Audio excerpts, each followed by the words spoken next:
ಪರಪ್ಪನ ಅಗ್ರಹಾರದಲ್ಲಿ ಒಟ್ಟು 17 ಮಂದಿ ಇದ್ದರು ಆರೋಪಿಗಳು. A1 A2 A3. ಅದರಲ್ಲಿ 4 ಮಂದಿಯನ್ನು ತುಮಕೂರು ಏನು ಜೈಲಿಗೆ ಸ್ಥಳಾಂತರ ಮಾಡಲಾಗಿತ್ತು, ನಿಮಗೆ ಗೊತ್ತಿರುವಂಥದ್ದು. ಉಳಿದ 13 ಮಂದಿ ಇಲ್ಲೇ ಇದ್ದರು, ಒಂದಲ್ಲ ಒಂದು ರೀತಿಯಲ್ಲಿ ಸಿಗ್ತಾಯಿದ್ರು. ಈಗ ದರ್ಶನ್ ಅವರನ್ನು ಇಲ್ಲಿಂದ ಬಳ್ಳಾರಿ ಜೈಲ್ ಕರ್ಕೊಂಡೋಗೋದಕ್ಕೆ ಏನು ಕಾರಣ? ಆ ಫೋಟೋ ಮತ್ತು ಆ ವಿಡಿಯೋ ರಿಲೀಸ್ ಆಗಿರೋದು. ಈಗ ಎಲ್ರಿಗೇನು ಮೀಡಿಯಾದಲ್ಲಿ ಬಂತು. ಮೀಡಿಯಾಕ್ಕೆ ಕೊಟ್ಟದ್ದು ಯಾರು? ಆ ಫೋಟೋ ಮತ್ತು ವಿಡಿಯೋವನ್ನು ಮೀಡಿಯಾಕ್ಕೆ ಕೊಟ್ಟದ್ದು ಯಾರು? ಅವಿವೇಕಿಗಳೇ ಕೊಟ್ಟದ್ದು. ಯಾರು ಅವಿವೇಕಿಗಳು ನೋಡಿ. ಆ ಫೋಟೋ ರಚಿತಾರಾಮ್ ಬಂದರು ಮೊನ್ನೆ. ರಚಿತಾರಾಮ್ ಅವರನ್ನು ಭೇಟಿಯಾಗಿ ವಾಪಸ್ ಹೋಗುವಾಗ ಅಲ್ಲಿ ಸೆಕ್ಯೂರಿಟಿ 1, ಸೆಕ್ಯೂರಿಟಿ 2, ಸೆಕ್ಯೂರಿಟಿ 3 ಅಂತಿರುತ್ತೆ. ದರ್ಶನ್ ಸೆಕ್ಯೂರಿಟಿ 3ಗೆ ಬಂದಿರ್ತಾರೆ.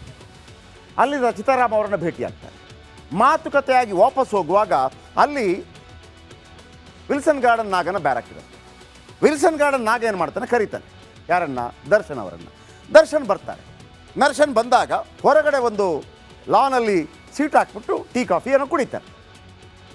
ಆಗ ಈ ವಿಲ್ಸನ್ ಗಾರ್ಡನ್ ನಾಗನ ಜೊತೆಯಾಗಿರುವಂಥ ವೇಲು ಎಂಬಾತ ಅವನಿಗೊಂದು ಶೋಭಾಗಿ ಮಾಡಬೇಕಾಗಿತ್ತು. ಏನು ನೋಡಿ, ನಮ್ಮ ಅಣ್ಣ ಯಾರು ವಿಲ್ಸನ್ ಗಾರ್ಡನ್ ನಾಗನ ಬಳಿ ದರ್ಶನ್ ಬಂದಿದ್ದಾರೆ, ನಮ್ಮ ಅಣ್ಣ ಕರೆದ್ರೆ ದರ್ಶನ್ ಕೂಡ ಬರ್ತಾರೆ ಅಂತ ತೋರಿಸ್ಕೊಳ್ಳೋದಕ್ಕೆ ಒಂದು ಫೋಟೋ ತೆಗೆದಿದ್ದಾನೆ. ಆಯಿತು, ಫೋಟೋ ತೆಗೆದು ಇಟ್ಕೊಂಡ ಇಲ್ಲ. ಅದನ್ನೇನು ಮಾಡಿದ್ದಾನೆ ನೋಡಿ, ನಮ್ಮ ಅಣ್ಣನ ಕದರಂಗಿದೆ ಜೈಲೊಳಗೆ, ದರ್ಶನ್ ಕೂಡ ಬರ್ತಾರೆ ಅಂತ ಅಂದ್ಬಿಟ್ಟು ಆ ಫೋಟೋನ ರಿಲೀಸ್ ಮಾಡಿದ್ರು. ಯಾರಿಗೆ ಹೆಂಡತಿ ಕಳಿಸಿದ್ದಾನೆ? ಅವರ ಪತ್ನಿ ಅದು ಯಾರು ಕಳಿಸಿದ್ರೋ ಗೊತ್ತಿಲ್ಲ. ಅದು ಜಗಜ್ಜಾಹೀರಾಯಿತು. ಯಾರೋ ಒಬ್ಬರು ಅದನ್ನು ಮೀಡಿಯಾಕ್ಕೆ ಕೊಟ್ಟರು. ನಂಬರ್ 1. ಎರಡನೇದೇನಾಯಿತು, ಈ ವಿಲ್ಸನ್ ಗಾರ್ಡನ್ ನಾಗ ಇದ್ದಾರಲ್ಲ, ಆತನ ಒಬ್ಬ ಅಂದರೆ ಆತನ ಜೊತೆಗಿದ್ದವ ಮದನ್ ಅಂತ ಒಬ್ಬ ಇದ್ದ. ಆ ಮದನ್ ಎಂಬಾತನನ್ನು ಮಹೇಶ್ ಎಂಬಾತ ಕೊಚ್ಚಿಕೊಳ್ತಾನೆ. ಆ ನಂತರ ಮಹೇಶ್ ಏನು ಹೇಳ್ತಾ ಇರ್ತಾನೆ, ನಾನು ಕೊಲ್ತೀನಿ, ನೆಕ್ಸ್ಟ್ ನಾಗ ಯಾರು ವಿಲ್ಸನ್ ಗಾರ್ಡನ್ ನಾಗನ ನಾನು ಕೊಲ್ತೀನಿ ಅಂತ ಹೇಳ್ತಾ ಇರ್ತಾನೆ. ಮದನನ್ನು ಕೊಂದಿರ್ತಾನೆ. ಈ ಮಹೇಶ್ ಹೊರಗೆ ಬಂದಾಗ, ಜೈಲಿಂದ ಹೊರಗೆ ಬಂದಾಗ, ಈ ನಾಗನ ಕಡೆಯವರು ಮಹೇಶ್ನ ಕೊಚ್ಚಿಕೊಲೆ ಮಾಡ್ತಾರೆ. 10 ನಿಮಿಷದಲ್ಲಿ ಕೊಚ್ಚಿಕೊಲೆ ಮಾಡ್ತಾರೆ. ಆಯಿತಾ? ಕೊಚ್ಚಿಕೊಲೆ ಮಾಡಿದ್ರಲ್ಲಿ ಇಬ್ಬರು ಇರ್ತಾರೆ. ಯಾರು? ಒಬ್ಬ ವೇಲು, ಮತ್ತೊಂದು ಕಣ್ಣನ್. ಅದರ ಜೊತೆಗೆ ಈ ಬೇರೆ ಬೇರೆ ಕೇಸ್ಗಳಲ್ಲಿ ಬಂದಂತಹ ಸತ್ಯ ಮತ್ತು ಧರ್ಮ ಇಬ್ಬರು ಇರ್ತಾರೆ. ಸತ್ಯ ಮತ್ತು ಧರ್ಮ. ಈ ಸತ್ಯ ಹೊರಗೆ ಬಂದಿದ್ದಾನೆ, ಧರ್ಮ ಒಳಗಡೆನೇ ಇದ್ದಾನೆ. ಧರ್ಮ ಮತ್ತು ಸತ್ಯ ಜೊತೆಯಾಗಿದ್ದರು. ಇನ್ನೊಬ್ಬನ ಕೊಲೆ ಕೇಸ್ ಮೇಲೆ ಜೊತೆಯಾಗಿದ್ದರು ಒಳಗೆ. ಈತ ವೇಲುನ ಸಹೋದರ ಕಣ್ಣನ್. ಈ ಫೋಟೋ ತೆಗೆದವನು ಇವನು. ತೆಗೆದು ಹೆಂಡತಿ ಕಳಿಸಿದ್ದಾನೆ. ಅದು ಜಗಜ್ಜಾಹೀರಾಯಿತು. ಇನ್ನೊಂದೇನು? ಧರ್ಮ ಮತ್ತು ಸತ್ಯ. ಸತ್ಯ ಹೊರಗಡೆ ಇದ್ದಾನೆ. ಈ ಧರ್ಮ ಏನು ಹೇಳಿದ್ದಾನೆ, ಸತ್ಯನಿಗೆ ಫೋನ್ ಮಾಡಿದಾಗ, ನೋಡು ಡಿ ಬಾಸ್ ಪದೇ ಪದೇ ನಮ್ಮಲ್ಲಿಗೆ ಬರ್ತಾ ಇರ್ತಾರೆ, ನಮ್ಮ ಸೆಲ್ಗೆ ಬರ್ತಾ ಇರ್ತಾರೆ, ಮಾತಾಡ್ತಿರ್ತೀವಿ ನಾವು ಅಂತ. ಸತ್ಯ ಏನು ಹೇಳ್ತಾನೆ ಹೊರಗಡೆಯಿಂದ ಧರ್ಮನಿಗೆ, ಅಣ್ಣ ಡಿ ಬಾಸ್ ಬಂದರೆ ನನಗೊಂದು ವಿಡಿಯೋ ಕಾಲ್ ಮಾಡಿಸ್ತೀಯಾ?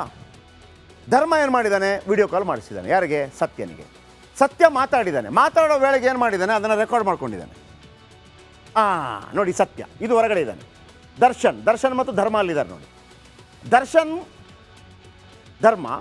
ಧರ್ಮ ಮತ್ತು ಸತ್ಯ ಫ್ರೆಂಡ್ಸು.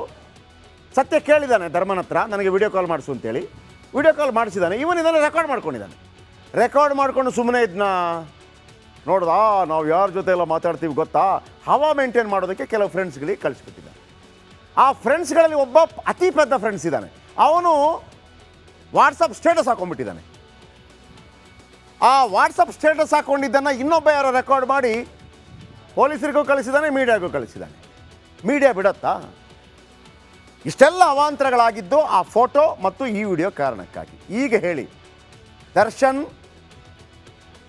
ಇಡೀ ಗ್ರೂಪ್ ಚಿತ್ರನ್ನಾಗಿ ಬೇರೆ ಬೇರೆ ಬೇರೆ ಬೇರೆ ಬೇರೆ ಕಡೆಗಳ ಜೈಲಿಗೆ ಹೋಗೋದಕ್ಕೆ ಯಾರು ಕಾರಣ? ದರ್ಶನ್ ಅಭಿಮಾನಿಗಳೇ ಕಾರಣ. ಈ ಫೋಟೋ ತೆಗೆದದ್ದು ಯಾರು? ವೇಲು ಕೂಡ ದರ್ಶನ್ ಅಭಿಮಾನಿನೇ. ಆದರೆ ನಾಗನನ್ನು ಭಾಳ ಭಯಂಕರ ತೋರಿಸ್ಬೇಕು ಅನ್ನೋ ಕಾರಣಕ್ಕಾಗಿ ಹೆಂಡತಿ ಕಳಿಸ್ದ. ಆಮೇಲೆ ಸತ್ಯ ಹವಾ ಮೇಂಟೈನ್ ಮಾಡೋದಕ್ಕಾಗಿ ಸ್ಟೇಟಸ್ ಹಾಕ್ಕೊಂಡ, ಫ್ರೆಂಡ್ಸಿಗೆ ಕಳಿಸ್ದ, ಸಿಕ್ಕಾಕೊಂಡ. ಅದಕ್ಕೆ ಹೇಳೋದಪ್ಪ, ಸ್ವಲ್ಪ ತಲೆ ಉಪಯೋಗಿಸಬೇಕು. ಒಂದು ವೇಳೆ ನಿಮ್ಮ ಕೈಯಲ್ಲೇ ಆ ಫೋಟೋ ಇದ್ದಿದ್ರೆ, ಆ ವಿಡಿಯೋ ನಿಮ್ಮಲ್ಲೇ ಇಟ್ಕೊಂಡಿದ್ರೆ ಇವತ್ತು ದರ್ಶನ್ಗೆ ತೊಂದರೆ ಆಗ್ತಾ ಇರಲಿಲ್ಲ. ಆಯಿತು, ನಿಮಗೆಲ್ಲ ನೆನಪಿರ್ಬೋದು 2011ರಲ್ಲಿ ಸಿದ್ದರಾಮಯ್ಯನವರು ಬೆಂಗಳೂರಿಂದ ಬಳ್ಳಾರಿಗೆ ಗಣಿ ವಿಚಾರಕ್ಕೆ ಸಂಬಂಧಪಟ್ಟ ಹಾಗೆ ಪಾದಯಾತ್ರೆ ಮಾಡಿದರು. ಅದು 320 ಕಿಲೋಮೀಟರ್. ಈಗಲೂ ಕೂಡ ಆ ಕಿಲೋಮೀಟರ್ 320-334 ಇದೆ. ದರ್ಶನ್ ಅವರನ್ನು ನಾಳೆ ಬೆಳಿಗ್ಗೆ ಬೆಂಗಳೂರಿನಿಂದ ಬಳ್ಳಾರಿ ಜೈಲಿಗೆ ಶಿಫ್ಟ್ ಮಾಡಲಾಗುತ್ತೆ. 6 ಗಂಟೆ ಜರ್ನಿ ಇದೆ. ಈ ನಡುವೆ ಇವತ್ತು ಕೋರ್ಟ್ ಮುಂದೆ ಹಾಜರಾಗಬೇಕಾಯ್ತು ಎಲ್ಲರೂ ಕೂಡ. ಅಂದರೆ ಫಿಸಿಕಲಿ ಹಾಜರಾಗಲಿಲ್ಲ, ವಿಡಿಯೋ ಕಾನ್ಫರೆನ್ಸ್ ಮೂಲಕ ಹಾಜರಾದರು. ಡಿ ಗ್ಯಾಂಗ್ಗೆ ಮತ್ತೆ ಜೈಲು ಊಟ ಫಿಕ್ಸ್ ಆಗಿದೆ. ಕೋರ್ಟ್ 13 ದಿನಗಳ ಕಾಲ ಇನ್ನೂ ನ್ಯಾಯಾಂಗ ಬಂಧನವನ್ನು ವಿಸ್ತರಿಸಿ ಕೋರ್ಟ್ ಆದೇಶ ನೀಡಿದೆ. ಅಲ್ಲಿಗೆ 64 ದಿನ ಆಗುತ್ತೆ. 90 ದಿನಗಳ ಒಳಗಾಗಿ ಚಾರ್ಜ್ ಶೀಟ್ ಸಲ್ಲಿಕೆ ಆಗಬೇಕು. ನ್ಯಾಯಾಲಯಕ್ಕೆ ಸಲ್ಲಿಸಿದ ರಿಮಾಂಡ್ ಕಾಪಿಯಲ್ಲಿ, ರಿಮಾಂಡ್ ಕಾಪಿ ಅಂತಂದರೆ ಈ 14 ದಿನಗಳಿಗೊಮ್ಮೆ ಎರಡೂ ಕಡೆಯವರು ಅದರ ಮುಂದೆ ವಾದ ಮಂಡಿಸಬೇಕು. ಒಮ್ಮೆ ನೀವು ನಿಮ್ಮ ಮೇಲೆ FIR ಆದರೆ, ನಾವು ಹೇಳ್ತಾ ಇರ್ತೀವಲ್ವ, ಒಮ್ಮೆ ಸದನ ಆರಂಭ ಆದರೆ ಹೇಗೆ ಸಭಾಧ್ಯಕ್ಷರು ಸುಪರ್ದಿಗೆ ಬರ್ತಾರೋ ಹಾಗೇನೆ ಒಮ್ಮೆ FIR ಆದ ನಂತರ ಕೋರ್ಟ್ ಮುಂದೆ ಹಾಜರಾದ ನಂತರ ಈ ಎಲ್ಲ ಖೈದಿಗಳು ಕೂಡ ಜಡ್ಜ್ಗಳ ಸುಪರ್ದಿಯಲ್ಲಿ ಬರ್ತಾರೆ. ಅವ್ರಿಗೇನು ಔಷಧ ಕೊಡಬೇಕು, ಅವ್ರೇನು ಊಟ ಕೊಡಬೇಕು, ಅವ್ರು ಏನು ಕೇಳಿದ್ರು, ಅವ್ರದ್ದೇನು ಬೇಕು ಬೇಡ ಎಲ್ಲವನ್ನು ಕೂಡ ಕೋರ್ಟ್ ಮುಂದೆ ಹೇಳ್ತಾ ಇರಬೇಕು. ಈಗ ಅವರಿಗೆ ಜಾಮೀನು ಕೊಡಬೇಕಾ ಬೇಡವಾ ಅಂಥೇಳಿ ಕೋರ್ಟ್ ಮುಂದೆ ಬಂದಾಗ, ಜಾಮೀನು ಕೊಡಬಾರ್ದು ಸ್ವಾಮಿ ಅಂಥೇಳಿ ಸರ್ಕಾರಿ ಪರ ವಕೀಲರು, ಜಾಮೀನು ಕೊಡಬೇಕು ಸ್ವಾಮಿ ಅಂಥೇಳಿ ದರ್ಶನ್ ಪರ ವಕೀಲರು ವಾದ ಮಂಡಿಸ್ತಾರೆ. ಸರ್ಕಾರ ಸಲ್ಲಿಸತ್ತಲ್ಲ ಕೊಡಬಾರ್ದು ಅಂತೇಳಿ, ಅದನ್ನು ರಿಮಾಂಡ್ ಕಾಪಿ ಅಂತ ಹೇಳ್ತಾರೆ. ಹಾಗಿದ್ರೆ ಇವತ್ತು ಯಾಕೆ ಕೊಡಬೇಡಿ ಜಾಮೀನು, ಮತ್ತೆ ಯಾಕೆ ವಾಪಸ್ ನ್ಯಾಯಾಂಗ ಬಂಧನಕ್ಕೆ ಕೊಡಿ ಅಂತ ಡಿಮಾಂಡ್ ಮಾಡಿರ್ತಾರೋ ಅದೇ ರಿಮಾಂಡ್ ಕಾಪಿ. ಆ ರಿಮಾಂಡ್ ಕಾಪಿಯಲ್ಲಿ ಇವತ್ತು ಏನು ಹೇಳಿದರು special public prosecutor Prasanna Kumar, ಎಲ್ಲ ವಿಚಾರ ಹೇಳ್ತೀನಿ. ಮೊದಲಿಗೆ ಈ ಸ್ಟೋರಿ ನೋಡ್ಕೊಂಬನ್ನಿ.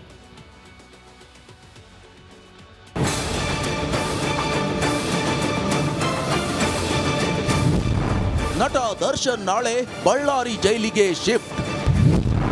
ಗಣಿನಾಡಿಗೆ ಕಳಿಸೋದಕ್ಕೆ 8 ತೊಡಕು.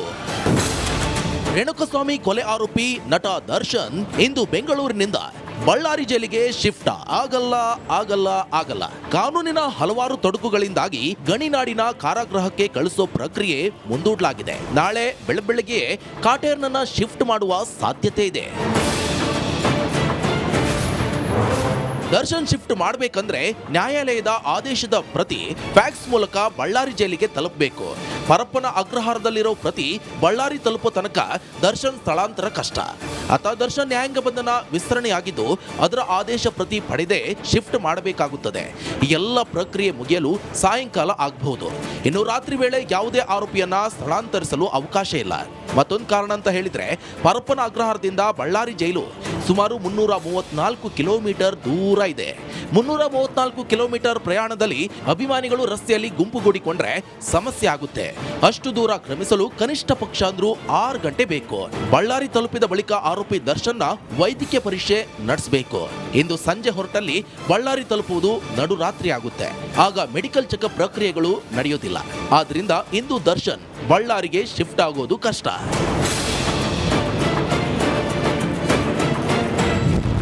ಡಿ ಗ್ಯಾಂಗ್ಗೆ 13 ದಿನ ನ್ಯಾಯಾಂಗ ಬಂಧನ.